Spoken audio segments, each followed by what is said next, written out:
Hello students, welcome to economics Gyan. My name is Sudhir Mittal और आज जो हम टॉपिक स्टडी करेंगे वो आपके माइक्रो इकोनॉमिक्स में चैप्टर नंबर 1 जिसका नाम है इंट्रोडक्शन। उसमें सबसे पहला जो एक सब टॉपिक आता है उसको स्टडी करेंगे। उसको स्टडी करने से पहले एक बार थोड़ा सा देख लेते हैं कि चैप्टर का पूरा कितने टॉपिक्स इस चैप्टर में आप लोग कवर करेंगे वन बाय वन। तो देखिए, हमारा जो पहला जो टॉपिक है वो है फंडामेंटल्स ऑफ इकोनॉमिक्स, जो हम आज ये स्टडी करेंगे, है ना। और सेकंड टॉपिक है 1.2 पे, आप देखिए the problem of scarcity and choice, जहाँ पे मेरा माउस है, आप मेरे माउस को फॉलो कीजिए। और थर्ड है 1.3 पे, देखिए central problems of economics, type of an economy. इसमें दो टॉपिक हैं छोटे छोटे से, इसको हम कवर करेंगे। फिर फोर्थ है positive and normative economic statements. थोड़ा सा क्वेश्चन है आपके लिए यहाँ पर, ये नेगेटिव वर्ड नहीं है, नॉर्मेटिव है। ऐसा होता है ना कि आप पॉजिटिव पढ़ रहे हो, साथ में आपने नेगेटिव अपने आप से लगा दिया, पॉजिटिव और नेगेटिव, ऐसा नहीं है। पॉजिटिव एंड नॉर्मेटिव, थोड़ा ध्यान रखना है यहाँ पे। इस बात को हम आगे डिटेल में डिस्कस भी करेंगे। 1.5 पे देखिए micro economics and macro economics. यहाँ पे हमने डबल क्रॉस किया हुआ है वर्सिस शब्द को, इसका जो मीनिंग है ये भी हम बाद में डिस्कस करेंगे, अभी नहीं। 1.6 पर देखिए अपॉर्चुनिटी कॉस्ट और मार्जिनल अपॉर्चुनिटी कॉस्ट। जैसे ही ये टॉपिक हम डिस्कस करेंगे तुरंत हम जंप करेंगे लास्ट टॉपिक पे, जो बहुत इंपॉर्टेंट है एग्जाम पॉइंट ऑफ व्यू से।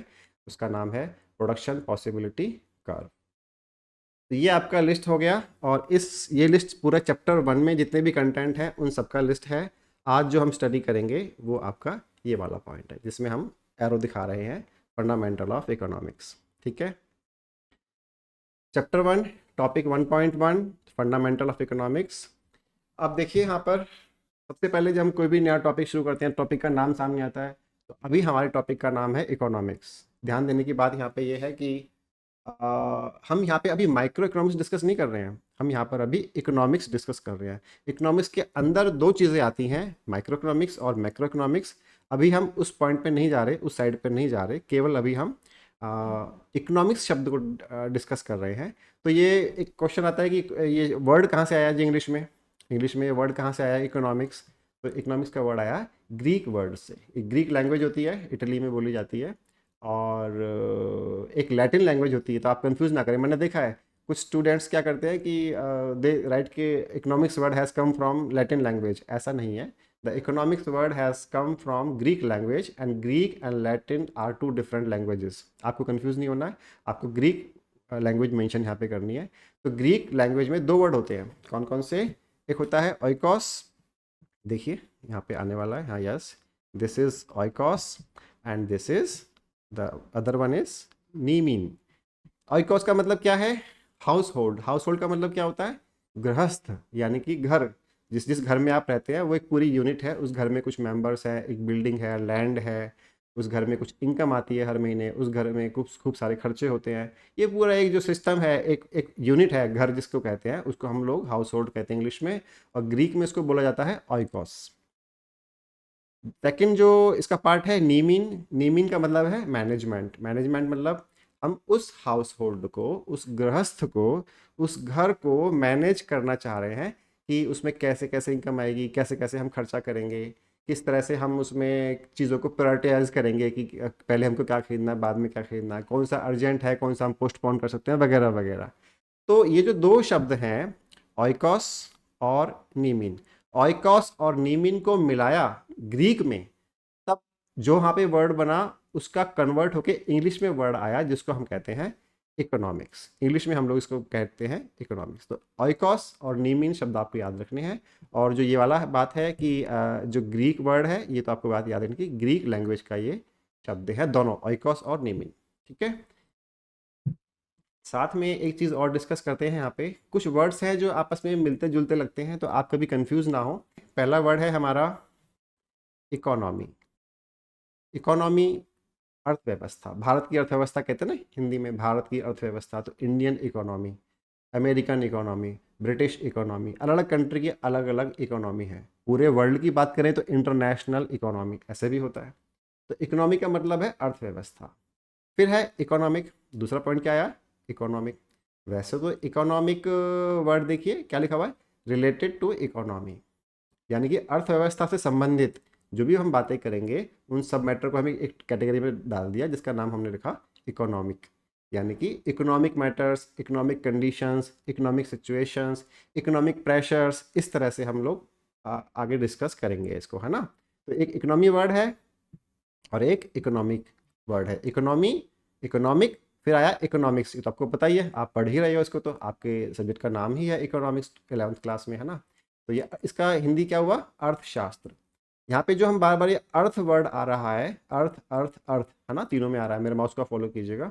तो इस अर्थ का मतलब होता है संस्कृत में, जो अर्थ वर्ड है वो संस्कृत का वर्ड है, इसका मीनिंग होता है हिंदी में धन, यानी कि मनी इंग्लिश में कहेंगे तो मनी के बारे में जो स्टडी पढ़ते हैं हम सारा, वो अर्थशास्त्र है, यानी कि हम इसको इंग्लिश में इकोनॉमिक्स कहते हैं। अच्छा जी, लास्ट में एक वर्ड और रह गया, ये तो हमने थर्ड वाला डिस्कस कर लिया अभी यहाँ पर ऐसे। लास्ट में एक और वर्ड रह गया, इकोनॉमिस्ट, जो इकोनॉमी की बात करता है, इकोनॉमिक कंडीशंस की बात करता है। हाँ, उसको, उस बंदे को, जैसे ना डॉक्टर को, उसने डॉक्टर की पढ़ाई की हुई है तो फिर वो, इसलिए हम उसको डॉक्टर कहते हैं। तो जो इकोनॉमिक्स की पढ़ाई करके इकोनॉमिक्स के मैटर को डिस्कस करता है, इकोनॉमिक्स के प्रॉब्लम्स को सोल्व करता है, इकोनॉमी की चैलेंजेस को सोल्व करने की कोशिश करता है, उसको हम बोलते हैं इकोनॉमिस्ट। तो वो हमारा अर्थशास्त्री हो गया। हिंदी में आपको याद करने की ज़रूरत नहीं है, जस्ट आपको इन चारों वर्ड्स में आपस में डिफरेंस आपको हमेशा नोटिस आप कर पाए, इसलिए मैंने यहाँ पे लिखा। एक बार फिर से, इकोनॉमी, इकोनॉमिक, इकोनॉमिक्स और इकोनॉमिस्ट, ये आपके चार वर्ड्स हैं अलग अलग, जो बार बार आपके सिलेबस में आएंगे। कोई वर्ड कम आएगा, इकोनॉमिस्ट वर्ड काफ़ी कम बार आएगा, लेकिन जो इकोनॉमिक्स है, इकोनॉमिक है और इकोनॉमी है, ये तीनों वर्ड बार बार आएंगे, ठीक है। तो आइए यहाँ पर हम सबसे पहले इकोनॉमिक्स की डेफिनेशंस को डिस्कस करते हैं। हमने यहाँ पर दो डेफिनेशन मैंने यहाँ पे डाली हुई हैं, उनमें से जो आपको आसान लगे आप चूज़ कर लीजिए। पहली definition, economics refers to the optimum allocation of scarce resources for maximizing consumer satisfaction, producers profit and society's welfare। यहाँ पे हम क्या कहना चाह रहे हैं, जो हमारे पास स्कार्स रिसोर्सेज हैं, स्कार्स का मतलब क्या होता है, स्कार्स का मतलब होता है जिसकी हमारे पास शॉर्टेज हो, है ना, जिसके हमारे पास शॉर्टेज हो। और ऑप्टिमम का मीनिंग क्या होता है, जो हमने इससे पहले पढ़ा, ऑप्टिमम का मीनिंग क्या होता है, मोस्ट एफिशिएंट, मोस्ट एफिशिएंट, जो मोस्ट एफिशिएंट। और एलोकेशन का मीनिंग तो आपको पता है, डिस्ट्रीब्यूशन, बताने का ज़रूरत नहीं है। तो इकोनॉमिक्स क्या करता है, इकोनॉमिक्स ये करता है आपके जो रिसोर्सेज शॉर्टेज में है, स्कार्स हैं, उनको डिस्ट्रीब्यूट करता है। एलोकेशन मीन्स उनको डिस्ट्रीब्यूट करता है एक मोस्ट एफिशिएंट तरीके से। क्या करने के लिए, क्या करने के लिए, उसका पर्पज़ क्या है ऐसा, वो देखिए, वो यहाँ पे हमने लिखा हुआ है फॉर, क्या करने के लिए, ये करने के लिए।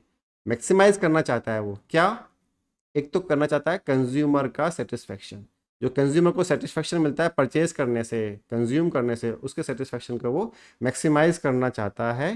तो एक तो इसके काम आता है इकोनॉमिक्स। दूसरा, जो प्रोड्यूसर्स हैं, जिन्होंने वो मटेरियल या गुड्स या सर्विसेज बनाई हैं, उनका प्रॉफिट मैक्सिमाइज करना चाहता है इकोनॉमिक्स। और तीसरा, पूरी सोसाइटी का, जिसमें कौन कौन है, कंज्यूमर्स भी है, प्रोड्यूसर्स भी हैं और गवर्नमेंट भी है, और ऐसे लोग भी हैं जो कमाते नहीं हैं, ऐसे लोग हैं जो कुछ प्रोड्यूस भी नहीं करते हैं, केवल कंज्यूम ही करते हैं, ऐसे लोग भी होते हैं।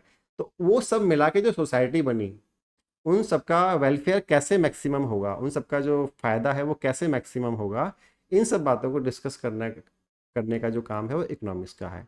तो economics refers to the optimum allocation of scarce resources for maximising, number 1 consumer satisfaction, number 2 producers profit, and number 3 society's welfare.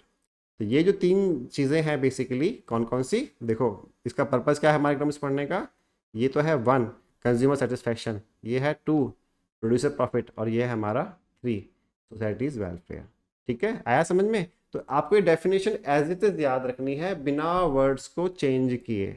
Better तो ये होगा कि आप वर्ड्स को चेंज ना करें। आपको कोई वर्ड याद नहीं आ रहा है तो आप अगर मीनिंग ठीक से समझ गए और आपने अपनी तरफ से वर्ड कोई लगा दिया तो चलेगा, लेकिन आपने मीनिंग ठीक से नहीं समझा और जो एग्जैक्ट डेफिनेशन थी वो भी आपको याद नहीं है, तो फिर मुश्किल होने वाली है। फिर आप कुछ और वर्ड डालेंगे जिसका मीनिंग कुछ और निकलेगा, तो फिर वो डेफिनेशन बिगड़ जाएगी, है ना। तो कोशिश कीजिए कि डेफिनेशन आपको एज इट इज़ याद रहो। ऑप्शन के लिए मैंने क्या किया, आपके लिए एक और डेफिनेशन यहाँ पे डाल दी, इस तरह से देखिए। पढ़िए जरा सेकंड डेफिनेशन को आप पढ़िए।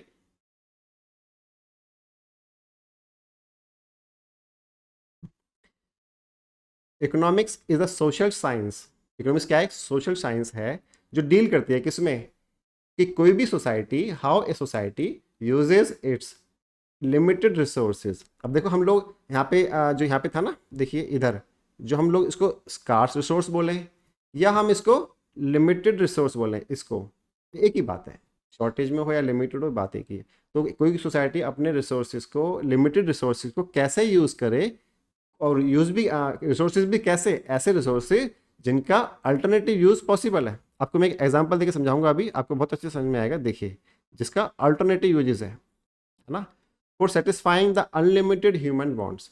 अब यहाँ पर भी इस डेफिनेशन में तीन बातें हमारी मेन है।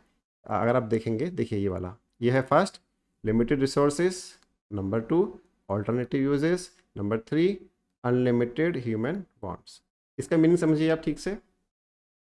पहले का है लिमिटेड रिसोर्सेज, आपको पता है मनी, और मनी से चीज़ें जो हम खरीदते हैं वो सब लिमिटेड हैं, अनलिमिटेड नहीं है। हमारे पास मनी लिमिटेड है, इसलिए मनी से खरीदी जाने वाली चीज़ें भी लिमिटेड ही होती हैं। दूसरा, मनी के बहुत सारे यूजेस हैं। आप एक 100 रुपये के नोट को अलग अलग जगह खर्च कर सकते हो ना। तो आप ऐसा मत समझना कि रिसोर्सेज का मीनिंग केवल मनी है। रिसोर्सेज का मतलब हम बाद में डिस्कस करेंगे, पर फिलहाल आप इजी करने के लिए आपकी अंडरस्टैंडिंग को, हम अभी रिसोर्सेज का मतलब हम लोग मनी मान लेते हैं फिलहाल के लिए, तो चलेगा। तो हमारे पास मनी क्या है? लिमिटेड है, तो यानी कि लिमिटेड रिसोर्सेज। हमारे पास जो मनी है उसके ऑल्टरनेटिव यूजेस हैं। कैसे? ये मान लो जेब में हमारे पास 1000 रुपये हैं, तो हम इस अमाउंट को डिफरेंट अलग अलग ऑप्शंस पे खर्च कर सकते हैं, पर सभी ऑप्शंस पे हम लोग खर्च नहीं कर सकते क्योंकि मनी हमारा लिमिटेड है। तो हमको क्या करना है? हमको ऐसी जगह वो पैसा खर्च करना है जहाँ से हमको मैक्सिमम सेटिस्फेक्शन मिल सके, यही काम इकोनॉमिक्स का है। तो अब तक हमने दो बातें पढ़ी, number one limited resources and number two alternative uses. और ये हम जो डील कर रहे हैं किस लिए कर रहे हैं? For satisfying it's unlimited human bonds. हमारे जो ह्यूमन बॉन्ड्स हैं वो क्या है? अनलिमिटेड है। हमारी ह्यूमन बॉन्ड्स, हमारी नीड्स, हमारी वांट्स, हमारी डिज़ायर्स, हमारी इच्छाएं, हमारी एम्बिशंस अनलिमिटेड है। हमें ये भी मिल जाए, हमें ये भी मिल जाए, हम इसको भी खरीद लें, हमको ये भी खेलने को मिल जाए, ये कूदने को मिल जाए, ये हमें खाने को मिल जाए। ऐसे बहुत सारी वांट्स का कोई एंड नहीं है, नीड्स का कोई एंड नहीं है ह्यूमन लाइफ में। तो इन अनलिमिटेड वांट्स को सेटिस्फाई करने के लिए जो हमारे पास लिमिटेड रिसोर्सेज हैं उनको कैसे यूज़ करें ताकि हमारा सेटिस्फेक्शन मैक्सिमम अचीव हो सके, यही काम इकोनॉमिक्स करता है। दो डेफिनेशन हमने बताई हैं। ये हमारा डेफिनेशन नंबर वन है, this is definition number one, and this is your definition number two. इन दोनों में से जौन सी डेफिनेशन आपको अच्छी लगे आप वो याद कीजिए। कोशिश कीजिए सेम वर्ड्स को आप यूज़ करें, वर्ड्स को चेंज आप ना करें, क्योंकि वर्ड्स को चेंज करेंगे ना तो थोड़ा सा मुश्किल हो जाता है, क्योंकि आप उतना अच्छा नहीं लिख पाए तो फिर मुश्किल हो जाएगी। हाँ, अगर आपको अंडरस्टैंडिंग अच्छी आ गई है, इसको आप सिंपल भाषा में लिखना चाहते हैं आप ऑफकोर्स लिख सकते हैं, कोई भी आपके मार्क्स वगैरह नहीं काटेगा। तो ये दो डेफिनेशन है हमने डिस्कस कर ली, हम आगे बढ़ते हैं। कुछ मैंने नोटिस किया है कि कुछ स्टूडेंट्स जो है इसको ना, इस सब्जेक्ट को इकोनॉमिक्स बोलते हैं। क्या बोलते हैं? इकोनॉमिक्स। इसको आप कोशिश कीजिए इकोनॉमिक्स बोलने का हमेशा। अगर आप बहुत फास्ट बोलने वाले हैं, हर अपनी बात को बहुत स्पीड में बोलने वाले ऐसे बच्चे होते हैं कई बार, तो वो स्पीड में उसको इकोनॉमिक्स बोलते हैं, शायद चल जाएगा। लेकिन अगर आप नॉर्मल स्पीड में बोलने वाले हैं तो आप इकोनॉमिक्स ही बोलें। जैसे जैसे साइकोलॉजी नहीं होती, साइकोलॉजी होती है। मैं फिर से रिपीट कर रहा हूँ, साइकोलॉजी नहीं होती, साइकोलॉजी होती है। तो ऐसे ही इकोनॉमिक्स नहीं होती, इकोनॉमिक्स होती है। तो आपको हमेशा जो कोशिश करना है वो इकोनॉमिक्स बोलने का ही करना है, ना कि इकोनॉमिक्स। करेक्ट? देखिए अब इसमें एक छोटा सा टॉपिक आता है कि हमारे हम इकोनॉमिक्स तो पढ़ रहे हैं और हमने ये भी पढ़ लिया कि इकोनॉमी क्या होती है, इकोनॉमिक्स क्या होती है, इकोनॉमिस्ट क्या होता है, ऐसे हमने भी चार टर्म्स पढ़े थे। तो एक टॉपिक आता है कि इकोनॉमिक एक्टिविटीज़ और नॉन इकोनॉमिक एक्टिविटीज़ क्या होती है, इनमें क्या डिफरेंस है। सबसे पहले ये वाला टॉपिक पढ़िए, the subject of economics deals with only economic activities and not the non economic activities. देखिए कितनी अच्छी बात है, आपका जो सब्जेक्ट है उस सब्जेक्ट में केवल इकोनॉमिक एक्टिविटीज़ को ही स्टडी करते हैं हम लोग, कभी भी नॉन इकोनॉमिक एक्टिविटीज़ को स्टडी नहीं करते, उनको कंसिडर ही नहीं करते हैं। नॉन इकोनॉमिक एक्टिविटीज़ को हम लोग बिल्कुल उसकी तरफ ध्यान ही नहीं देते हैं। तो कुछ तो फ़ायदा हुआ, मतलब कुछ चीज़ तो है लाइफ में जिसकी तरफ हमको ये सब्जेक्ट पढ़ते हुए ध्यान ही नहीं देना है। हमारे वो सब्जेक्ट से आउट हैं। तो आगे देखते हैं। हम पहले आप डिस्कस कर रहे हैं कि इकोनॉमिक एक्टिविटीज़ कौन कौन सी होती हैं, है ना। इसका डेफिनेशन क्या है या इसका मीनिंग क्या है, बेसिकली नॉट डेफिनेशन, इसका मीनिंग क्या है। Economic activities are undertaken with the purpose of number one earning income. Income को अर्न करने के लिए, अपना जीवन चलाने के लिए, लिवलीहुड को अर्न करने के लिए जो आप जो भी काम करते हैं, कोई जॉब करता है, कोई शॉप खोलता है, कोई एक्सेट्रा एक्सेट्रा, तो जो भी काम करता है अपनी लाइफ को चलाने के लिए, इनकम को जनरेट करने, इनकम को अर्न करने के लिए, वो हमारी क्या है, इकोनॉमिक एक्टिविटी है। और अर्निंग वेल्थ, वेल्थ को अर्न करने के लिए भी क्या होती है, जो भी एक्टिविटीज़ होती हैं वो सारी इकोनॉमिक एक्टिविटीज़ कहलाएंगी। थर्ड, रिसोर्सेज, रिसोर्सेज को भी अर्न करने के लिए जो भी एक्टिविटीज़ होंगी वो सारी इकोनॉमिक एक्टिविटीज़ कहलाएंगी। वही सब आपका सब्जेक्ट में डिस्कस किया जाएगा आगे, है ना। और ये इनकम को, वेल्थ को और रिसोर्सेज को अर्न करना और उनको खर्च करना, ये दोनों ही बातों को हम लोग इकोनॉमिक्स में डिस्कस करते हैं, अर्न करना और उसको स्पेंड करना। तो मैं फिर से पढ़ देता हूँ एक बार आपके लिए। Economic activities are undertaken with the purpose of earning income, wealth and resources and also about spending the same. यहाँ पे हमने एक्सपेंड किया हुआ है इनकम वर्ड को। ये इनकम से क्या मतलब है, नीचे लिखा हुआ देखिए, सैलरीज, वेजेस एंड प्रॉफिट्स, ये सब इनकम है। सैलरी, कोई बंदा स्टाफ में काम करता है सैलरी कमाएगा, कोई बंदा मजदूरी करता है वो वेजेस कमाएगा, कोई बंदा अपना बिजनेस करता है तो वो प्रॉफिट कमाएगा। ये तीनों चीज़ें हमने यहाँ पे क्या लिख दिया, इनको कंबाइन करके इनकम। वेल्थ क्या है, वेल्थ है असेट्स या प्रॉपर्टी। असेट्स मतलब आपके पास कोई मशीन है, कोई कार है, कोई इक्विपमेंट है, इस तरह से आपके पास असेट है। प्रॉपर्टी मतलब असेट्स और प्रॉपर्टी हालांकि सेम से ही बातें हैं, समझाने के लिए कह सकते हैं कि प्रॉपर्टी जैसे आपका कोई, आपके पास ज़मीन है, ज़मीन के ऊपर कोई बिल्डिंग है, इस तरह से आपकी वो प्रॉपर्टी हो गई। थर्ड, जो रिसोर्सेज हैं, रिसोर्सेज को हमने यहाँ पे लिखा है स्किल और ट्रेनिंग्स। जैसे कि जो भी आप सीख रहे हैं, अब जो 11th क्लास में, 12th क्लास में, आगे कॉलेज पढ़ेंगे और कुछ प्रोफेशनल डिग्री करेंगे आप, तो वो सब क्या है, आपके अंदर स्किल्स डेवलप हो रही है ना। तो इन स्किल्स को डेवलप करने के लिए आप क्या कर रहे हो, खर्चा कर रहे हो ना, इन स्किल्स को कमा रहे हो। और इन स्किल्स को कमाने के लिए, इन स्किल्स को अर्न करने के लिए आप कुछ मनी खर्च कर रहे हो, और बाद में इन्हीं स्किल्स को आप स्पेंड करोगे। जब आप जॉब करोगे तो आप इन्हीं स्किल्स को यूज़ करते हुए आप अपने जॉब में यूज़ करोगे, वहाँ पे फिर उनका, अपनी कंपनी का फ़ायदा कराओगे तो कंपनी फिर आपका फ़ायदा करेगी। So that way. तो ये तीन बातें, इनकम, वेल्थ, इनकम, वेल्थ और रिसोर्सेज, इन तीनों चीज़ों को अर्न करना और इनको खर्च करना, इसके अराउंड जितनी भी एक्टिविटीज़ हुई वो सारी की सारी इकोनॉमिक एक्टिविटीज़ हैं। कुछ एग्जाम्पल हमने दिए हुए हैं यहाँ पे देखिए। शॉपकीपर, शॉप चलाता है बंदा। डॉक्टर, अपना डॉक्टरी करता है, पैसे कमाता है। Factory manager in a job, factory manager है, जॉब करता है। क्योंकि जो शॉपकीपर और डॉक्टर जो पहले बताया, ये इन दोनों का अपना बिजनेस है। फैक्ट्री मैनेजर है, उसका अपना बिजनेस नहीं है, वो बंदा जॉब कर रहा है। पर ये तीनों जो लोग हैं ये भी अपने लिवलीहुड को अर्न करने के लिए काम कर रहे हैं। कोई सीए है, वो भी सेम, वही प्रोफेशनल है, वो भी काम कर रहा है। और ओला कैब ड्राइवर, उसने अपनी टैक्सी खरीदी हुई है, गाड़ी खरीदी हुई है, गाड़ी को वो ओला में रजिस्टर करा करके किराए पे चला रहा है उसको, तो वो भी अपना बिजनेस कर रहा है। तो वो भी हमारे जो एक्टिविटीज़ वो कर रहा है वो इकोनॉमिक एक्टिविटीज़ है। और एक कोई भी यूट्यूबर, बहुत सारे ऐसे एग्जाम्पल हैं जो कि बंदे लोग जो हैं अपनी लिवलीहुड को अर्न करने के लिए करते हैं। तो ये तो हो गया इकोनॉमिक एक्टिविटीज़ का डिस्क्रिप्शन। तो मोटा मोटा क्या बात हुआ कि हर वो एक्टिविटी जो इनकम, वेल्थ या रिसोर्स को अर्न करने के लिए या फिर स्पेंड करने के लिए की जाए, वो सब इकोनॉमिक एक्टिविटीज़ है। अच्छा जी, इसके बाद आता है नॉन इकोनॉमिक एक्टिविटीज़। ये क्या होती है जी, इसको समझ लेते हैं। बिल्कुल सेम डेफिनेशन है जो ऊपर का है ना, सेम डेफिनेशन है देखिए, लेकिन हमने क्या किया यहाँ पे, विद की जगह विदाउट लगा दिया। ये जो हमने यहाँ पे तो लिखा था विद, और यहाँ पे हमने लिखा हुआ है विदाउट। इसका चेंज है, बाकी सब डेफिनेशन सेम है। मैंने क्या किया, दोनों डेफिनेशन को बिल्कुल सेम कर दिया ताकि आप आसानी से याद कर पाएँ। एक ही डेफिनेशन याद करके आप दो डेफिनेशन याद कर लोगे ऑटोमेटिकली। जो इकोनॉमिक है उसको में आपको विद लगाना है, जो नॉन इकोनॉमिक है उसमें आपको विदाउट लगाना है, दैट्स इट। पढ़ देता हूँ फिर आपके लिए एक बार। Non economic activities are undertaken without the purpose of earning income, wealth and resources, है ना। These activities are carried out for the fulfilment of personal emotion. देखो यहाँ पे ये कितनी अच्छी बात आई कि जी आपने ये तो बता दिया कि मतलब विदाउट लगाना है, पर ये एक्चुअली होती क्या है, ओके, हम क्यों करते हैं एक्टिविटीज़ को, करते ही क्यों है पहली बात तो देखो यहाँ पे वर्ड आए, कितने अच्छे अच्छे वर्ड्स आए। पर्सनल इमोशन, ऐसी एक्टिविटीज़ जिनको हम अपने इमोशंस को सेटिस्फाई करने के लिए करते हैं वो नॉन इकोनॉमिक एक्टिविटीज़ हैं। सेल्फ सेटिस्फैक्शन, है ना, केवल अपने डिज़ायर्स को, अपने उसको, अपने मन की बात को मानने के लिए हम करते हैं, वो भी हमारा नॉन इकोनॉमिक एक्टिविटीज़ है।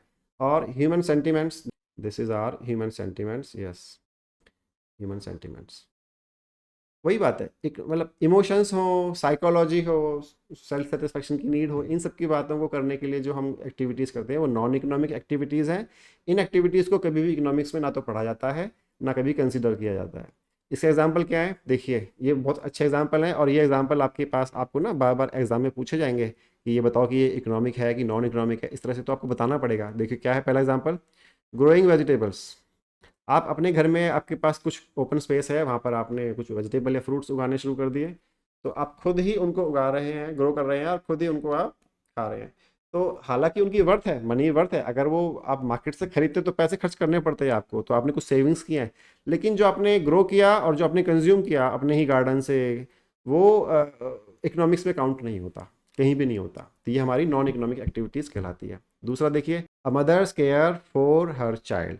एक मदर जो है अपने बच्चे की ख्याल रखती है ना, आपकी मदर आपके लिए खाना बनाती हैं, बचपन से लेके अब तक आपको हर तरह से ध्यान रखती हैं वो। तो वो जो केयर है, हालांकि वो इनवैल्यूएबल, उसकी वैल्यू बहुत हाई है, बहुत ही हाई है, लेकिन वो इकोनॉमिक्स में उसको काउंट नहीं करते। क्यों नहीं करते? उसकी वैल्यू इतनी हाई है कि वो इकोनॉमिक्स में काउंट करना मतलब छोटी बात लगती है, एक्चुअली वो बहुत बड़ी बात होती है। तो आपके लिए, स्टडीज़ के लिए आप इतना ध्यान रखिए कि मदर्स का जो केयर है अपने बच्चों के लिए वो नॉन इकोनॉमिक एक्टिविटी है। ऐसे ही फादर का केयर, ऐसे ही आपके सिबलिंग्स का आपस में जो केयर करते हैं वो ब्रदर एंड सिस्टर्स में, तो वो भी ऐसे ही काउंट होता है, उसको भी हम नॉन इकोनॉमिक मानते हैं। फिर क्या है, कोई कोई अपना यूट्यूब पर या सोशल मीडिया पे डांसिंग की वीडियो डाल रहा है, सिंगिंग की वीडियो डाल रहा है, एक्सेट्रा एक्सेट्रा, वो अपने इमोशंस को सेटिस्फाई कर रहा है, वो अपने सेंटिमेंट्स को ओके कर रहा है। इस तरह से जो एक्टिविटीज़ हैं वो सब नॉन इकोनॉमिक एक्टिविटीज़ हैं। इन एक्टिविटीज़ को हम इकोनॉमिक्स में शामिल नहीं करते। तो केवल हम यहाँ पे हमने अभी क्या सीखा, इस पूरे जो डिस्कशन था इसमें हमने क्या सीखा, इस पे हमने ये सीखा कि हमको केवल इकोनॉमिक्स एक्टिविटी का ही ध्यान देना है। और इकोनॉमिक एक्टिविटी में हम लोग क्या डिस्कस करते हैं, केवल वो एक्टिविटीज जो हम इनकम, वेल्थ और रिसोर्सेज को, तीन बातें, इनकम, वेल्थ, रिसोर्सेज को अर्न करें या स्पेंड करें। 3+2 है, मतलब ये जो कॉम्बिनेशन रहा यहाँ पे बात करने का, यहाँ पे आपको याद करने का, वो क्या है आपको ऐसे याद हो जाएगा। देखो 3+2 है, तीन बातें कौन सी है, इनकम, वेल्थ और रिसोर्स। उनको क्या करना है, अर्न करना है या स्पेंड करना है। तो इनसे जो रिलेटेड जितनी भी आपकी एक्टिविटीज़ है वो सारी की सारी इकोनॉमिक एक्टिविटीज़ है। करेक्ट? यहाँ तक आपको कुछ समझ में अगर नहीं आया हो तो आप कमेंट में डालिएगा, I will try to explain more. इससे आगे आगे चलते हैं। एक ये टॉपिक है जो आपके क्लास टेस्ट होते हैं, मिड टर्म्स होते हैं, इवन फाइनल्स में भी, है ना, ये क्वेश्चन आता है। मतलब ये मतलब बड़ा ही पॉपुलर सा क्वेश्चन है, difference between economic and non economic transactions या एक्टिविटीज़। यहाँ पे हम कुछ भी लिख सकते हैं, है ना, मतलब दोनों ही वर्ड लिख सकते हैं यहाँ पे, ट्रांजैक्शंस और एक्टिविटीज़, ये भी लिख सकते हैं हम लोग। Economic and non economic transaction के बीच में क्या डिफरेंस है वो हम यहाँ पे डिस्कस करते हैं। देखिए केवल 4 पॉइंट है, ये 4 पॉइंट आप याद कर लेंगे ना, मेन इनकी हेडिंग हेडिंग याद कर लेंगे तो आपको वैसे याद हो जाएगा। हालांकि आपको आइडिया तो लग ही गया, जो डेफिनेशंस हमने पढ़ी थी अभी ना, एग्जांपल्स पढ़े थे, आपको आइडिया तो लग ही गया। लेकिन ये प्रॉपर सिस्टम से हम एक स्ट्रक्चर ढंग से हम लोग पढ़ रहे हैं तो उससे और अच्छा रहेगा। पहला पॉइंट क्या है, देखिए मैं आपको यहाँ पे लिख देता हूँ आपके लिए, this is your point number 1, this is 2 and this is 3 and this is 4। Meaning, जो इकोनॉमिक एक्टिविटीज हैं concern with income, wealth and resource, आगे ना दो बातें, तीन बातें जो मैंने आपको भी बताई थी, इनकम, वेल्थ एंड रिसोर्स, इन तीनों से मतलब है, इन तीनों से कंसर्न है कौन सी, इकोनॉमिक एक्टिविटीज का। और नॉन इकोनॉमिक एक्टिविटीज का कहाँ से कंसर्न है, केवल इमोशंस एंड साइकोलॉजिकल सेटिस्फैक्शन से। ये भी आपको समझ में आ जाएगा, अभी जो हमने पढ़ा सब वही बात मैं रिपीट नहीं करता, आगे बढ़ते हैं। लीगैलिटी देखिए ज़रा, जितनी भी इकोनॉमिक एक्टिविटीज़ हैं वो सब वैलिड होती हैं और लीगल होती हैं। सारी इकोनॉमिक एक्टिविटीज़ वैलिड होती हैं और लीगल होती हैं। तो आप कहेंगे सर इलीगल कौन सी होती हैं, देखते हैं। ये जो नॉन इकोनॉमिक एक्टिविटीज़ हैं सेकंड पार्ट में, माउस पे देखिए, कर्सर पे देखिए, can be legal as well as illegal. जो नॉन इकोनॉमिक एक्टिविटीज़ हैं वो लीगल भी हो सकती हैं और इलीगल भी हो सकती हैं, लेकिन जो इकोनॉमिक एक्टिविटीज़ है वो हमेशा लीगल ही होंगी। तो अब हम आते हैं जरा नॉन इकोनॉमिक एक्टिविटीज़ पे, वो लीगल और इलीगल दोनों कैसे हुई। एग्जाम्पल दिया हुआ है गार्डनिंग, आप गार्डनिंग करते हैं, सिंगिंग करते हैं, ये सब लीगल नॉन इकोनॉमिक एक्टिविटीज़ हैं, है तो नॉन इकोनॉमिक पर लीगल है, इलीगल नहीं है। दूसरा, थेफ्ट, चोरी करना, कोई चोरी कर ले, है ना, और कोई जुआ खेले, थेफ्ट करे या कोई गैम्बलिंग करे, तो ये जो है ये हमारी इलीगल एक्टिविटीज़ हैं। इनको भी हम लोग नॉन इकोनॉमिक एक्टिविटीज़ मानते हैं, नॉन इकोनॉमिक ट्रांजेक्शन्स मानते हैं और इकोनॉमिक्स को कभी डील नहीं करते हैं। इसका मैं और आपको अच्छे से बताता हूँ। जैसे किसी का लॉटरी लगा 5 करोड़ का, उसका 5 करोड़ रुपए उसको मिले, तो वो 5 करोड़ रुपए कभी भी इकोनॉमिक्स में काउंट नहीं करते हैं। जैसे इंडिया की जीडीपी है ना, मतलब आगे आप 12th क्लास में पढ़ेंगे, हालांकि मैं हल्का सा हिंट दे रहा हूँ आपको। जैसे किसी ने लॉटरी खरीदा, टिकट 10 रुपये का, और उसका 5 करोड़ उसको लॉटरी लग गया, 5 करोड़ उसको मिले, तो 5 करोड़ जो उसको मिले तो इंडिया की जीडीपी में काउंट नहीं होते। क्यों? क्योंकि वो गैम्बलिंग टाइप से है ना, लॉटरी खेलना और गैम्बलिंग करना मतलब ऑलमोस्ट एक ही नेचर की जैसी चीज़ें हैं। तो वो फिर ट्रांजेक्शन्स ना तो इकोनॉमी में काउंट होती है ना जीडीपी में काउंट होती है। क्यों? क्योंकि हम उसको इकोनॉमिक एक्टिविटी मानते ही नहीं है, उसको तो हम नॉन इकोनॉमिक एक्टिविटी मानते हैं। ठीक है, ये पॉइंट आपको क्लियर है। थर्ड पॉइंट देखिए, पर्पज़। पर्पज़ क्या है जी? इकोनॉमिक एक्टिविटी का जो पर्पज़ होता है वो होता है मेकिंग अ लिविंग, अपनी जीवन यापन करना, लिवलीहुड या अर्न ए ब्रेड, होता ना अर्निंग ए ब्रेड, ऐसे earning bread for your life ऐसे। तो वो अपनी लिवलीहुड कमाने के लिए जो पर्पस के लिए जो आप एक्टिविटीज़ करते हो वो इकोनॉमिक एक्टिविटीज़ होती हैं। अपनी नीड्स को, अपनी वांट्स को फुलफिल करने के लिए जो आप एक्टिविटीज़ करते हो वो सब हमारी इकोनॉमिक एक्टिविटीज़ होती हैं। जो हमारी नॉन इकोनॉमिक एक्टिविटीज़ हैं वो कौन सी हैं देखते हैं। सेल्फ सेटिस्फैक्शन, केवल अपने आप को, ये हम ऑलरेडी डिस्कस कर चुके हैं, आप केवल पढ़ेंगे तो आपको याद आ जाएगा, है ना। अपने आप को सेटिस्फाई करना, कुछ एन्जॉयमेंट करना, कुछ अफेक्शन आपस में, जैसे ना मदर का अपने बच्चों के लिए अफेक्शन होता है ऐसे। और अपने मूड को सेटिस्फाई करने की कोशिश करना, है ना, कि आज तो मेरा ऐसा मूड है, आज तो मैं फिल्म देखूंगा जी, तो फिल्म देखो जी, तो फिल्म देखना कोई इकोनॉमिक एक्टिविटी नहीं है। हाँ, आप बाहर जाएंगे पिक्चर हॉल में या सिनेमा हॉल में, वहाँ पर आप टिकट खरीद के फिल्म मूवी देखेंगे तो फिर वो है। क्यों? क्योंकि आपने वहाँ से परचेज किया है। या घर में आप टीवी देख रहे हैं, आपका ब्रदर या आपके सिबलिंग कह रहे हैं कि यार मुझे तो फलां वाला चैनल देखना है, आपने कहा नहीं मैं बड़ा हूँ, मुझे तो ये वाला देखना है, तो आपने जिद करके वो वाला चला लिया। तो ये सब जो है नॉन इकोनॉमिक एक्टिविटीज़ है, आपने अपने मूड को केवल ग्रेटिफाई किया है, संतुष्ट किया है और कुछ नहीं किया है। ठीक है, फोर्थ पॉइंट देखते हैं, लास्ट। जो इकोनॉमिक एक्टिविटी में जो आता है वो 4 चीज़ें आती हैं। यहाँ पे हम लोग बेसिकली डिस्कस करेंगे इकोनॉमिक एक्टिविटी कितने तरह की होती है। प्रोडक्शन 4 तरह की होती है। नंबर 1 प्रोडक्शन, और कंजम्पशन, और इन्वेस्टमेंट, और एक्सचेंज। ये बेसिकली 4 तरह की इकोनॉमिक एक्टिविटी होती है। इस पॉइंट को हम जरा डिटेल में अभी लेने वाले हैं अगले स्लाइड में।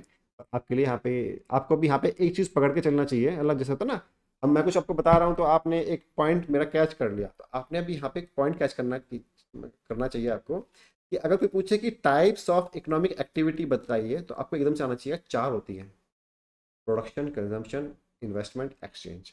ये आपने पॉइंट यहाँ पकड़ लीजिए। अगर आपने ये वाला पॉइंट यहाँ पकड़ लिया, और जैसे ही मैं नेक्स्ट स्लाइड पे आऊँगा तब आप जब पढ़ाऊँगा तो आपको हमेशा के लिए यह बात याद हो जाएगी। तो इस पॉइंट को आप पकड़िए कि 4 तरह की इकोनॉमिक एक्टिविटीज़ होती हैं। और जो नॉन इकोनॉमिक होती है वो कौन सी होती है? बहुत सारी होती है। जैसे कि यहाँ पे देखिए, सोशल, है ना, सोशल सर्विस करना, जैसे कि पॉलिटिकल, है ना, किसी की रैली में आप गए, फला फला जिंदाबाद, फला फला ऐसे मुर्दाबाद टाइप से ऐसा नारे लगा रहे हो, तो क्या पॉलिटिकल हो गया। फिर हो गया रिलीजियस, धार्मिक बातें होती है ना, जैसे आप मंदिर जा रहे हो, आप अपना कुछ पूजा पाठ कर रहे हैं घर में, तो वो रिलीजियस है, ये भी नॉन इकोनॉमिक एक्टिविटी है। चैरिटेबल, आप कुछ दान दे रहे हो, आप कुछ दान मतलब किसी के लिए ऑर्गेनाइज कर रहे हो, होता है ना बच्चों, जैसे स्कूलों में एक्टिविटी होती है कि आप भाई फलां कॉज के लिए आप एक छोटा सा वो एक पिगी बैंक सा बनाते हैं, और अपने घर में सभी लोगों के पास जाकर के वहाँ से कुछ कुछ पैसे इकट्ठा करते हैं, फिर वो स्कूल में आप डेली वर्क करते हैं। तो ये चैरिटेबल एक्टिविटीज़ हैं, वो सारी हमारी नॉन इकोनॉमिक एक्टिविटीज़ हैं। पेरेंटल, पेरेंटल मतलब जैसे बच्चों बच्चों को हम ग्रूम करते हैं, पेरेंट्स जो होते हैं बच्चों को ग्रूम करते हैं ना, पालते हैं, तो वो पेरेंटल एक्टिविटीज़ भी नॉन इकोनॉमिक है। और रिक्रिएशनल, हम बहुत थके हुए हैं, हम बहुत बोर हो रहे हैं, अपने आप को एनर्जाइज करना है ना, तो वो रिजुवनेट करना है अपने आप को, तो वो फिर हमारा रिक्रिएशनल एक्टिविटीज़ है। ये सारी एक्टिविटीज़ हमारी नॉन इकोनॉमिक है। आप एक ओवरऑल आप इम्प्रेशन देखोगे तो क्या निकल के आ रहा है, यार हर एक्टिविटी जो अपने ज़िंदगी को चलाने के लिए, पैसा कमाने के लिए और पैसा खर्च करने के लिए की जा रही है, वो क्या है? इकोनॉमिक। और जो मूड्स को सेटिस्फाई करने के लिए, हमारे मन को संतुष्टि देने के लिए, इमोशंस को सेटिस्फाई करने के लिए, ये सब जो किया जा रहा है वो सब हमारा नॉन इकोनॉमिक है। कुछ एग्जाम्पल हमने यहाँ पे लिए हैं बड़े अच्छे अच्छे, आप देखिए ज़रा। इकोनॉमिक एक्टिविटीज़ में जो एग्जाम्पल हैं, कोई बंदा बिजनेस करता है, इकोनॉमिक एक्टिविटी है। कोई बंदा प्रोफेशन करता है ना, तो कोई डॉक्टर है, कोई लॉयर है, कोई सीए है, कोई आर्किटेक्ट है, इस तरह से जितने भी बंदे प्रोफेशनल हैं वो सब इकोनॉमिक एक्टिविटीज़ में आते हैं। कोई बंदा जॉब करता है जी, एम्प्लॉयमेंट में है, चाहे वो स्टाफ में हो या वो वर्कर हो, वो एम्प्लॉयमेंट भी इकोनॉमिक एक्टिविटी है। और फ्रीलांसिंग, फ्रीलांसिंग आपको पता होगा, मेरे ख्याल से नहीं पता तो मैं बता देता हूँ। जो बंदा किसी कंपनी में ज्वाइन नहीं किया हुआ और खुद से सर्विस देता है, और जिस कंपनी के लिए जितना काम करता है उसको उतने पैसे मिल जाते हैं, उसको बोलते हैं फ्रीलांसिंग। मतलब वो एम्प्लॉयमेंट में नहीं है कि कोई पक्का नौकरी नहीं है उसका, पर वो एक मतलब स्पेशलिस्ट है किसी टॉपिक का, और वो जिस कंपनी के लिए, अलग अलग कंपनी के लिए काम करता है, तो जहाँ जहाँ जितना जितना काम किया उतने उतने पैसे उसको मिल गए, वो फ्रीलांसिंग कहलाता है। अच्छा, अब हम एग्जाम्पल लेते हैं किसके, नॉन इकोनॉमिक के। देखिए, बेबी सिटिंग है ना। बेबी सिटिंग मतलब फादर या मदर में से कोई एक जना मान लीजिए जॉब के लिए अपना बाहर गए हुए हैं, तो दूसरे जो बच्चे घर में वो अपने बच्चों को थोड़ा ध्यान रख रहे हैं, तो उसको हम बेबी सिटिंग बोलते हैं। सोशल सर्विस, समाज सेवा करना। नेक्स्ट पॉइंट है फेस्टिवल सेलिब्रेशंस, प्लांटेशन। होता है ना, आपने देखा होगा ना, बारिश के मौसम में आपने देखा होगा कि प्लांटेशन ड्राइव चलते हैं पूरे। कई बार बड़ी बड़ी गाड़ियां भर के पौधे आते हैं नए नए, उन सबको हम लोग किसी गार्डन में या पार्क में ऐसे उनको लगाते हैं। ये एग्जाम्स में बार बार मैं बता रहा हूँ आपको, टेस्ट में, क्लास टेस्ट में, मिड टर्म एग्जाम्स में बहुत आता है ये क्वेश्चन, आपको इस पर थोड़ा ध्यान देना चाहिए, याद करना चाहिए इसको। 4 पॉइंट है, ज़्यादा पॉइंट इसमें है नहीं। देखिए, जो हमने अभी थोड़ी देर पहले बात की थी कि इकोनॉमिक एक्टिविटीज 4 पॉइंट की, 4 तरह की होती है, जो आपको मैंने कहा था ना कि मेरा पॉइंट है कि आप कैच कर लीजिए, बाद में काम आएगा। यहाँ पर वो काम आ रहा है, देखिए। तो टॉपिक क्या है, एग्जाम्स में आपसे आपसे किसी भी तरह से पूछ सकता है बंदा, क्या टाइप्स ऑफ इकोनॉमिक एक्टिविटीज़ बताओ जी, या बोलेगा कि आप फंडामेंटल एक्टिविटीज़ ऑफ इकोनॉमी क्या होती हैं वो बताइए, वो आप बताइए, या वाइटल प्रोसेसेस ऑफ इकोनॉमी क्या होती है वो बताइए। तो किसी भी अलग अलग तरह से वो क्वेश्चन को, सेम को घुमा घुमा के पूछ सकते हैं, और आपको पता होना चाहिए आपको रिप्लाई क्या करना है। बेसिकली यहाँ पे जो लिखा होगा इकोनॉमिक एक्टिविटीज़ के बारे में ही या प्रोसेसेस के बारे में ही आपको आंसर करना है। तो 4 तरह की हमारी इकोनॉमिक एक्टिविटीज़ होती हैं। पहला टाइप ऑफ इकोनॉमिक एक्टिविटी है प्रोडक्शन। प्रोडक्शन को हम एक बार फिर से पढ़ते हैं, क्या डेफिनेशन है इसकी। Production is best defined as creation of utility in a good or service. यहाँ पे जो वर्ड आया ये वाला, क्रिएशन ऑफ यूटिलिटी, ये इसका कैच पॉइंट है, आपके पॉइंट कैच करना चाहिए। जहाँ पे भी वर्ड आए ना इकोनॉमिक्स पढ़ते हुए, आपको जहाँ पे भी प्रोडक्शन का वर्ड आए कि प्रोडक्शन किसे कहते हैं, तो ये आपको अगर फ्रेज याद रह गया तो आप काम आपका अच्छा हो जाएगा। क्रिएशन ऑफ यूटिलिटी, एग्जाम्पल देता हूँ आपको, बहुत अच्छे समझ में आ जाएगा। देखिए, एक रबड़ प्लांट होता है, आपको आपने फोटोज में देखा होगा, ये रियल में भी आपने, आप में से कुछ लोगों ने रियल में भी देखा होगा। रबड़ प्लांट को जब उसके जो तना होता है, जो उसका ट्रंक होता है, उस ट्रंक में जो कुछ प्रोसेसिंग करते हैं, कुछ नीडल ऐसे कुछ करते हैं, तो वहाँ से वो वाइट कलर का डिस्चार्ज होता है, मिल्क जैसा कुछ है ना। उस मिल्क का कोई यूज़ नहीं है। अगर एज इट इज़ आप एक कंटेनर में उस मिल्क को ले लें तो उसका कोई यूज़ नहीं है, वो क्या काम आएगा, मेरे ख्याल से कुछ भी काम नहीं आएगा। उसको फिर क्या करते हैं, उसको प्रोडक्ट, उस मिल्क मिल्क के ऊपर प्रोडक्शन एक्टिविटी को रन करते हैं, कुछ प्रोसेसेस करते हैं, कुछ रिफाइन वगैरह वगैरह वगैरह करते हैं। उसको फिर प्रोसेस करने के बाद उसकी रबड़ बनती है।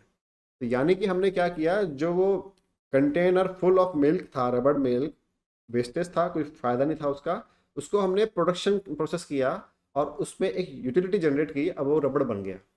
तो रबड़ बनना, मिल्क से रबड़ बनना क्या हुआ, प्रोडक्शन हुआ। अब रबड़ तो बन गया, रबड़ के क्या करें हम लोग, अब क्या हुआ, वो रबड़ गया उठ करके टायर फैक्ट्री में, अब उस रबड़ से टायर बना। तो रबड़ से, जो रबड़ था उसकी यूटिलिटी बहुत कम थी, उतनी अच्छी ज़्यादा नहीं थी, पर अब वो जो रबड़ था, अब उसको हमने प्रोसेसिंग करके उसका टायर हमने ट्रांसफॉर्म करके बना दिया। तो अब जो ये एक और यूटिलिटी जनरेट हुई रबड़ से टायर तक की, तो ये वाला प्रोसेस भी हम लोग प्रोडक्शन कहेंगे इसको। तो प्रोडक्शन का मतलब एक है क्या, क्रिएशन ऑफ यूटिलिटी। मतलब जैसे जैसे हम लोग चीज़ की वैल्यू बढ़ाते जाते हैं ना, जो मिल्क, अब ध्यान दीजिए, जो कंटेनर फुल ऑफ मिल्क था ऑलमोस्ट जीरो वैल्यू, जो रबड़ बना मान लीजिए 100 रुपीज़, और जो उसके बाद जो टायर बना मान लीजिए 500 रुपीज़। मैं एक रेशो में बात कर रहा हूँ, टायर का प्राइस नहीं बता रहा आपको, एक रेशो वाइज बात कर रहा हूँ। लेट्स से मिल्क कितना था वो 10 रुपए का, रबड़ बना, रबड़ कितना का हुआ 100 रुपए का, और टायर कितने का बिका रेशियो वाइज देखा जाए तो 500 रुपए का। तो है ना, उसकी वैल्यू बढ़ रही है। तो जब हम चीज़ों की वैल्यू बढ़ाते हैं तो उसको हम कहते हैं प्रोडक्शन। तो it can be tangible such as chocolate, air conditioner, as well as intangible such as software, knowledge, idea and information. ये टेंजिबल हो सकता है, मतलब कोई कंपनी में चॉकलेट चॉकलेट बन रही है, एयर कंडीशनर बन रहा है, प्रोडक्शन हो रहा है जी। और कोई कंपनी सॉफ्टवेयर बना रही है, कोई कंपनी केवल नॉलेज को, जैसे हम आपको क्या क्या दे रहे हैं यूट्यूब पर, हम आपको नॉलेज डिलीवर कर रहे हैं, तो इस नॉलेज को आप टच नहीं कर सकते, हाथ में आप पकड़ नहीं सकते हैं, है ना, केवल आप फील कर सकते हो। तो ये क्या है, सर्विस है। तो ये इंटेंजिबल कहलाती है ना। आप जरा ध्यान दीजिए, ये जो वर्ड्स है ना, एक तो होता है, देखिए आपने वैसे ये वाला बार, ये वाला जो पॉइंट है आपको अकाउंट्स के सब्जेक्ट में भी आएगा जगह जगह। एक टेंजिबल लिखा हमने, एक हमने लिखा इंटेंजिबल। तो टेंजिबल जो आप छू सकते हैं, टच कर सकते हैं, जो आप देख सकते हैं, और जो इंटेंजिबल जिसको आप ना आप देख सकते हैं ना आप टच कर सकते हैं। तो ऐसे क्या होते हैं, सॉफ्टवेयर होते हैं, नॉलेज होते हैं, है ना, ट्रेनिंग नॉलेज जैसे हम दे रहे हैं आपको।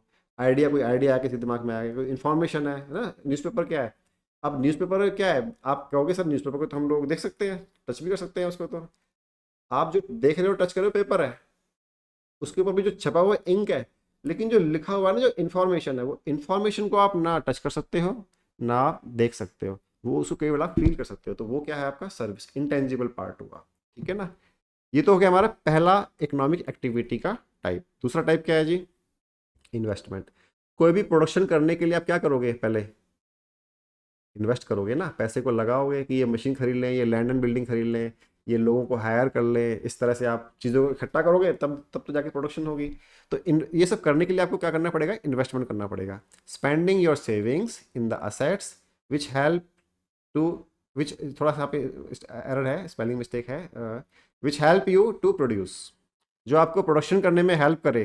भाई, प्रोडक्शन करने के लिए जो आपको पैसा चाहिए वो आप कहाँ से लगाओगे, अपनी सेविंग्स में से लगाओगे। तो सेविंग को जो आपने असेट्स में डाल दिया प्रोडक्शन करने के लिए, वो आपका पार्ट कहलाएगा इन्वेस्टमेंट। आपके पास मान लीजिए 1 लाख रुपए हैं, 1 लाख में से आपने 10,000 रुपये खर्च कर दिए अपने घर में, तो वो क्या कहलाएगा, कंजम्पशन। अभी हम आगे पढ़ेंगे। लेकिन 1 लाख में से 10,000 रुपये अपने घर में खर्चा कर दिया, 90,000 रुपये का आपने कुछ और ऐसा सामान खरीद लिया जिससे आप कुछ यूटिलिटी क्रिएट कर पाओ, कुछ प्रोडक्शन कर पाओ, गुड्स की या सर्विसेज की। तो वो जो पार्ट है 90,000 रुपये, वो क्या हुआ, आपका इन्वेस्टमेंट हुआ। थर्ड पॉइंट देखिए, थर्ड पॉइंट क्या है आपका, कंजम्पशन। अभी जस्ट उसके बारे में हमने जिक्र किया था। Consumption is best defined as using up the utility. देखिए, जो यूटिलिटी है, जो हमने प्रोडक्शन के प्रोसेस में, जो हमने प्रोडक्शन के प्रोसेस में क्रिएशन ऑफ यूटिलिटी किया था, उस यूटिलिटी को हमने कंजम्पशन के टाइम पे कंज्यूम कर लिया, यूज़ कर लिया उसको, है ना। तो ऐसे बहुत सारी चीज़ें, जैसे मैंने आपको टायर का एग्जांपल बताया था। तो टायर जो है बेसिकली गाड़ी में लगता है, उससे गाड़ी चलती है। तो हमने जो रबड़ का ट्रांसफॉर्म करके कंपनी ने टायर बनाया था, यानी कि उसमें यूटिलिटी क्रिएट की थी, हमने उस रबड़ को गाड़ी में लगा लिया, और गाड़ी में कई सारे, कई लाख या कई हज़ार किलोमीटर चलाया। उसके बाद वो टायर की जो अपर लेयर होती है वो सारी घिस गई, खराब हो गई। अब वो वापस रबड़ जैसे ही हो गया, that is no longer a tyre. अब वो बेकार हो गया जी, वो फेंक दो उसको, रबड़ के भाव बेच दो उसको, कबाड़े के भाव बेच दो उसको। तो जो यूटिलिटी टायर प्रोड्यूसर ने क्रिएट की थी, हमने उसको यूज़ कर लिया। वो जैसे रबड़ था पहला, वापस से रबड़ बन गया, टायर बीच में से खत्म हो गया यूज़ करने के बाद। तो वो कंज्यूमशन कहलाएगा, जो हमने ये उसकी यूटिलिटी को कंज्यूम कर लिया, यूज़ कर लिया, that is called consumption. I hope कि आपको ये टॉपिक समझ में आ गया होगा। Consumption is best defined as using up the utility of a good or service. यहाँ पर हम देखते हैं, हमने नीचे यहाँ पे क्या लिखा हुआ है एक बार, वेदर और not it produces every creature on earth definitely consumes. क्या मीनिंग है इस बात का, पूरी दुनिया में कोई भी हो, जानवर हो, पक्षी हो, इंसान हो, कोई भी हो, वो कुछ प्रोड्यूस करे या ना करे, कंज्यूम तो पक्का करता ही है। पूरी लाइफ कंज्यूम तो करता ही है। वो खाना भी खाएगा, उसको रहने के लिए घर भी, या कुछ भी, जो भी जिस तरह का घर उसको चाहिए वैसा घर भी चाहिए उसको, और उसको पहनने के लिए कुछ कुछ कपड़े, इस तरह, मतलब बेसिक नीड जो नेसेसिटीज़ हैं लाइफ की, वो उसको चाहिए ही चाहिए। नेक्स्ट पॉइंट देखते हैं, एक्सचेंज। ये हमारा लास्ट पॉइंट है टाइप्स ऑफ इकोनॉमिक एक्टिविटीज़ का, एक्सचेंज। स्वैपिंग गुड्स लिखा हुआ है यहाँ पे, स्वैपिंग गुड्स, सर्विसेज, असेट्स और मनी। स्वैप मतलब एक्सचेंज कर लेना, आपस में एक्सचेंज कर लेना, बदल लेना, तो वो गुड्स भी हो सकते हैं, सर्विस भी हो सकती है, कोई प्रॉपर्टी भी हो सकती है, या कोई सिंपल मनी भी हो सकता है। आप कहेंगे सर कोई मनी क्यों एक्सचेंज करेगा, मतलब 100 रुपये दे करके मैं 100 रुपये लूँगा, ऐसे कैसे, इसका क्या मीनिंग हुआ? तो इसका आंसर ये है कि जैसे यहाँ पे कोई अमेरिका का बंदा ट्रैवल करने के लिए इंडिया आए, तो वहाँ से अपने यहाँ से डॉलर लेके आएगा ना, और यहाँ पर खर्चा करने के लिए उसको क्या चाहिए, रुपीस चाहिए, आईएनआर चाहिए। तो अपने इक्विवेलेंट वैल्यू का डॉलर यहाँ पर वो दे करके उसी वैल्यू के रुपीस को वो ले लेगा, तो that is called exchange of money. तो यहाँ पे देखिए नीचे क्या लिखा हुआ, हमने एक बार देख लेते हैं। It's the process of exchanging the ownership of goods, services, assets और money between the person, same बात लिखी हुई है। तो बेसिकली क्या लर्न किया हमने यहाँ पर, लर्न किया इकोनॉमिक एक्टिविटीज 4 तरह की होती हैं, या इकोनॉमिक जो इकोनॉमी के वाइटल प्रोसेसेस हैं वो 4 तरह के होते हैं: प्रोडक्शन, इन्वेस्टमेंट, कंजम्पशन और एक्सचेंज। कैसे याद रखोगे इसको आप? तो इसके लिए हमने आपको एक छोटा सा फार्मूला बताया है ना, इन चारों में से कुछ आप भूल ना जाओ। तो आप कैसे याद रखोगे इसको? देखिए आप इसको ऐसे याद रखोगे, ये याद करके आप, price, P for production, I for investment, C for consumption, T for exchange. इस तरह से आपको ये याद करने में आपको हेल्प मिलेगी टाइप्स ऑफ इकोनॉमिक एक्टिविटीज़ को। तो यहाँ पर जो ये टॉपिक नंबर 1.1 था माइक्रो इकोनॉमिक्स का, चैप्टर 1 का, ये यहाँ पे हम लोग ख़त्म करते हैं। हाँ, तो आपने देखा, अच्छा लगा, आप ऐसे ही इस चैनल को देखते रहिए। इसके बाद जो हम टॉपिक लेंगे इस चैप्टर से, फर्स्ट चैप्टर से, वो है the problem of scarcity and choice. ये भी इंपॉर्टेंट टॉपिक है, बहुत बार एग्जाम्स में आता है। मतलब ये बेसिक्स है इकोनॉमिक्स के ना, ये जो फर्स्ट चैप्टर है, मतलब आपको ऐसा समझिए आप कि कुछ भी करने से पहले उसका बेसिक्स तो मालूम होना चाहिए ना। तो बेसिक्स हैं, ये सब सारी चीज़ें इंपॉर्टेंट है और छोटे छोटे टॉपिक हैं, फटाफट से सीख जाओगे। और हमारा कोशिश है कि आप आसान ढंग से जल्दी से सीख जाओ। थोड़ा सा वीडियो लेंथी हो सकती है, वीडियो की थोड़ा, मेरा वीडियो जो है वो लंबा हो सकता है, लेकिन मेरी कोशिश ये है कि आप उस टॉपिक को ऐसे पकड़ लो कि आप फिर भूलो नहीं। प्रैक्टिकल लाइफ को कनेक्ट करते हुए ना, मतलब कोशिश तो इस तरह की है। एनीवे, और हम अभी इस चैप्टर का जो एग्ज़ाम सीरीज़ है आप उसको भी देख लीजिए, क्योंकि उस एग्ज़ाम सीरीज़ को देख करके आपको ये मालूम चलेगा कि इस चैप्टर में से किस तरह के क्वेश्चन आते हैं और आपको आंसर कैसे करने हैं। साथ में एक और इम्पॉर्टेंट इन्फॉर्मेशन, आप डिस्क्रिप्शन बॉक्स में जा कर के जो ग्रुप है टेलीग्राम पे हमने क्रिएट किया हुआ है, आप उसको ज्वाइन कर सकते हैं। उसमें आप कोई भी आपका ऐसा क्वेश्चन है जो आपको बुक से सोल्व नहीं हो रहा है या आपको मुश्किल आ रही है, आप हमको उसका फ़ोटो खींच के भेज दीजिए, या कुछ ऐसा क्वेश्चन आपको कोई क्यूरियोसिटी है, कुछ कुछ भी आपको जानना है इकोनॉमिक्स के बारे में, तो आप उस डालिए। We will try to answer you the best we can. Right, thank you very much, bye bye.